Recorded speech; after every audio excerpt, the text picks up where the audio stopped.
But when the little rabbit opened his mouth to speak, the bumblebee curled up to sleep in his throat, and all he could do was whisper.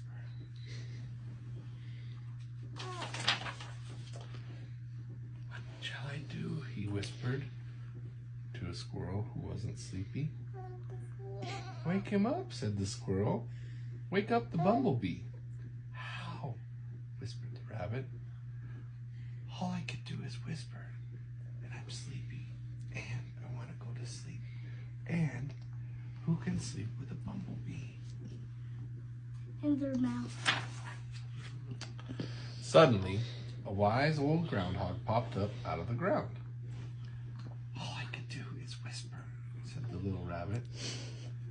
"All the better," said the groundhog. "Come here, little rabbit," he said, "and I will whisper to you